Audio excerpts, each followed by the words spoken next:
What's going on, guys? It's Zach Perner here, and today's video is essentially what I wish I could have told myself a long time ago. Now, pretty much I'm going to run through my story of just growing up, just very quick childhood. I'm not going to waste like 20 hours of your time running through my entire life story, but I will give you just a bit of a rundown on my experience growing up as like what I thought was a chubby kid. And then now what advice I kind of would give to myself. So whether or not you're watching this and you are personally having issues with your weight right now, or maybe you've come from a similar thing where you feel like you kind of identified as like the fat kid or the chubby person, because I feel like it's one of those things that always kind of sticks with you. You'll benefit from this as well, but it's pretty much just my experience with everything. So in very quick nutshell, when I was younger, I was just like an average skinny kid. Then at some point in primary school, I just had bad eating habits and I just did this myself. I would have fish and chips every day after school. I would literally just eat what kids would want to eat, all junk, and it was great for me until slowly at one point I'm like, wow, I felt like the fat kid. And it doesn't help when kids at school are mean, and kids at school will actually tell you that you are, and you start to believe it, and you start to identify yourself with it. And I literally will never forget this one day at a pool party, and I just did not want to take my shirt off. And I didn't swim for like the whole day and everyone else did. And this like a pool party for year 7s or something like that, 13-year-olds. And I was like anxious, like full state of panic and anxiety. And every time we had swimming events or beach and you'd have to take your shirt off, I was like, how do I get out of this? I don't want to be seen. I don't want to be humiliated. It's so freaky. And all this was just stuff that I was telling myself on top of what people would kind of make me believe. So it's funny now because like I make money off my body. Like it's a fitness influencer all these years later. But it's no coincidence as well, because I'd kind of developed these unhealthy feelings towards myself and how I felt about what I looked like. And I didn't have anybody to kind of sit me down and go, here's what you should do. Here's what I recommend you do. Here's why it's not so bad right now. Here's why you don't have to throw your hands in and think this is all it. This is the worst thing ever. Here's a way out. That's kind of like what I really would have loved, was a nice formulaic way out and somebody to look me in the eyes like this and say, it's all good. You're not doing anything wrong, but here's how we can make your life a little bit better. That would have been amazing and would have gone such a long way. So that's what we're going to get into today, is my experience coming out of that, what I did, and then also pretty much what I would recommend you guys to do as well. But before we get fully into this video, I just want to get a few admin things out of the way. Number one, please subscribe to this channel, by the way. I just noticed half of you weren't subscribed last time. I was like, holy shit. And I guess it's probably one of those things you don't even realize, you just forget, but it would be greatly appreciated because it also helps the YouTube algorithm go up. So if you haven't already, please hit that subscribe button and turn that little bell on so you get notifications for the videos. That would be awesome. Secondly, I just want to give a quick thanks to the sponsor of today's video, and that is Casetify. So here we have the Impact case with up to 8.2 feet of drop protection, the Ultra Impact case with up to 11.5 feet of drop protection, and then we have the Bounce case with up to 21.3 feet of drop protection.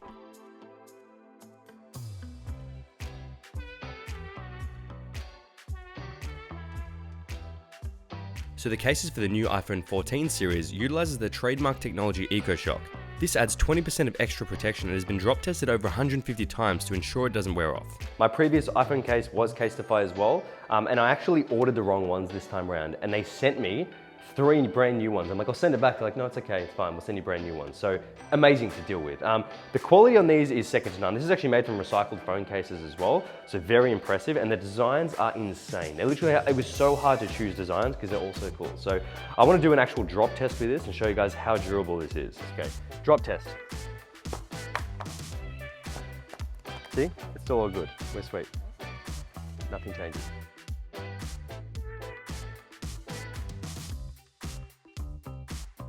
That is insane. Good as gold. Still so good.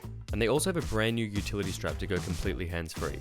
With nylon webbing made from recycled plastic bottles and a sturdy carabiner, you can now wear your phone in utility style. The Casetify's cases are all compatible with MagSafe as well as wireless charging. And you guys can use the link in the description and get an automatic 15% off your order. From prints to customization, there is definitely something for everyone. Very impressed. He's gonna have me get this inside right now, ready? Don't recommend doing this, but so make sure you check them out, guys. Honestly, the best in the game. You're missing out if you haven't seen them. Now, back to my story. So let's go back to where I felt probably my worst. I literally felt like I was the fat kid. That's why I used that in the thumbnail, is because like I identified myself as the fat kid. So what we're gonna do now is I wanna talk about mindset and mental things, then into the physical. So in terms of what I did to get out of this, I pretty much made every mistake, but I just tried everything. I stopped eating. I just went for runs and became super skinny. And then I really learnt the opposite way of like, okay, well now I need to build a bit of muscle. And I kind of did it in the backwards order. So it took me years to get out of it. But when I was about 15 or 16, I kind of ran my way out of that. And I remember feeling weirdly at 15 like I was kind of popular. It was so bad, but that's just kind of like what high school was. Like I felt like, oh wow, girls are paying attention to me now. This is crazy. I was kind of rewarded for looking different and looking like kind of skinny. So it was a very weird time for me at 15, 16 years old when I was going from feeling like the fat kid to feeling like maybe people approve of me. And it's so unfair and it's so bad that people feel like that and kids feel like that now. Or anyone, like young guys, young girls feel that they need to look a certain way to be approved by others and for people to not look at them as, associated with as the fat kid or whatever, or the fat person or whatever that is. But the most important thing is learning from this was that you can't tie your identity to something like that, like a fat kid or a fat person or someone who doesn't go to the gym, or you can't tie your identities to someone who's lazy or eats this stuff, or I'm not a gym guy. That is the biggest downfall, and that's what stopped me from progressing so early on, is because I thought, oh well, what can I do now? It's like I was dealt a bad hand. So that's the worst thing, is actually identifying yourself with something like that. You can use this little bias to your advantage though, if you do it in the opposite way and say, look, from now on, I'm gonna identify myself as someone who I want to be, as the person that I want to become. So I'm gonna identify myself as someone who goes to the gym. That's what I did. I identified myself as someone who enjoyed running. I was the worst runner ever. Like, you're probably watching this thing and I hate running too. No, trust me, I hated running. But I just thought, okay, well, I'm gonna become a runner. So I became a runner, and then I was like a stick. So then I'm like, okay, I'm gonna identify myself as someone who goes to the gym every day. And that's exactly what happened. So you can use that to your advantage, but also it will be at your detriment if you're not aware of it. So just be very careful not to tie yourself negatively with your identity, especially with what you look like. The next thing mentally is it's nothing to be ashamed of. Now, this is something that I struggled with severely, is that I was like ashamed of my eating habits. I was ashamed of my behavior and laziness or whatever that was, and especially how I looked. Like, I'm like, this is really bad. I didn't want to talk about it. I didn't want to acknowledge it. I felt like if anybody addressed it, it was like a personal attack on me. So this is just a psychological thing that I needed to get over, whether that was with someone's help or just by myself, is that this is nothing to be ashamed of. And if someone says, here's how I want to help you, you can't take that personally, and you shouldn't take it personally, because this is not who you are. That's kind of, it ties it back to the identity thing. It's not who you are, and it's nothing to be ashamed of. It is a current state as a result of certain behaviors that you can get out of easily. So if I had have known that back in the day, I feel like it would have given me a lot of relief, because I would have gone, okay, it's a current state of my body right now, nothing to do with who I am. And it's because of certain behaviors, which was eating really bad food, eating too much, not eating the right foods, and not exercising enough. And there's a way out, and there's an easy way out. And that's what we're gonna get into, is the physical way out. So I'm gonna kind of break this up into as if you were like me back when I started and I didn't really know what to do, and I just kind of wanted some general advice. And then also I'll kind of talk to you as if you're someone who's experienced this before, you've dealt with it for a few years, and you're still thinking, what the hell, I can't quite get the body that I like, and I'm having issues with my own body and my self-esteem. So the first physiological and physical point that I want to encourage you guys to do is physical activity. So this is something I've learned. You don't need cardio to lose weight. I mean, nobody needs it. You just need to really eat less than you're burning. But to elevate that burning on that end, cardio is very helpful, just physical exercise in that sense. So I found it so much easier to burn fat and keep fat off if you have some kind of exercise that you enjoy doing. So I really don't want to tell you guys, don't worry about it, just do nothing. Like, I actually encourage you, find an exercise that you enjoy doing. For me, it's training at the gym. I love weight training. I also like going out walking. So that's what I do nearly every single day because of that. So if you like playing a sport, definitely just double down on that and get involved, sign yourself up, commit to it, and do it frequently. Once a week, it's not going to do much. Twice a week, a bit better, but 3, 4, 5, way better. So start to enjoy, try find something you enjoy and do it consistently. That activity will basically mean you don't really need to worry so much about diet as long as you follow certain rules. So I'm going to break nutrition down into a couple of ones. One is what I recommend everyone should do, and the other one is a few rules that if you really can't be bothered, because there is no right diet, all right? There is no right diet. It's the best diet is what works for the individual and what you can stick to and what you enjoy. So that's why it's so nuanced and complicated. But sorry, I'm just giving you this the whole time. But because of that, it gets very tricky and people get really offended and tripped up with certain dietary terms and advices and stuff. So what I would recommend is kind of twofold. One, I'm gonna say everyone should learn what is in food and how to count calories, okay? That's not to say that everyone should live by calorie counting, but you should know what's in food. You should know that if you have a deep fried Mars bar, that's gonna be like 700 calories. And then if you have 700 calories of watermelon, what that looks like. Because when I was younger, I definitely didn't even know these things. I didn't have the slightest clue. What I needed was to be empowered by food knowledge and nutritional knowledge. And that's what took me a long time to get, is because I only started researching into it when I was like 16, 17. It was already the damage was already done. I already kind of got out of it. But what I would recommend to you guys is empower yourself with actually learning how to do this stuff. So start to count calories on any apps. My actual training app and my nutrition app as well has a calorie tracker in there. So if you were to kind of sign up to mine and get my meal plan, you can kind of track things as well. But even if you did sign up to mine, you need to do your own research. So I can only do as much as I can about telling you guys about the stuff, but do your own research and learn it for yourself and understand what's in food. If you go out to eat, estimate the calories, and just so you know, not to be a pedantic freak about it, but just so you know, that's like hugely important. So once you know what's in food, you can calorie track. You can track your calories, and you can do this by trial and error. There's a lot of different ways of doing it, and you can eat kind of whatever foods you would like to eat and still get in shape. And then you'll notice your body will change, and it's literally science. It's not like people think their bodies are cursed and they're like, no, trust me, my metabolism's cooked, I can't lose weight.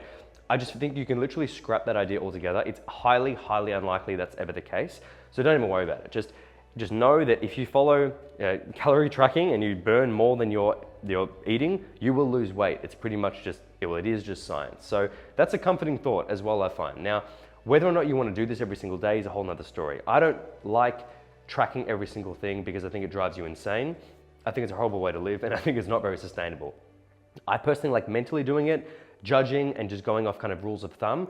So if you don't want to do that, you don't really want to track calories, but you want to mentally keep note of it, you can follow a few simple rules, because sometimes if you tell people track calories, it's too much for them. They go, I'll do nothing, and they do nothing. So I'd rather you do something than nothing. If that's the case, I would recommend you to eat no processed foods, or definitely minimize them. Don't have sugars, minimize those. Don't have fried foods. Cut that stuff out and be pretty comfortable with the fact that you're cutting it out because it's unhealthy for you. Eat a lot of high quality nutrient dense foods, a lot of meats, vegetables, a little bit of carbs on the side like rice and potatoes, have some fruits. That stuff you literally, if it's unprocessed and you're eating clean, it's very difficult to overeat on those things, especially if it's high protein. Very easy to overeat on fried foods, really fatty foods, carby, sugary foods, because they make you want to eat more.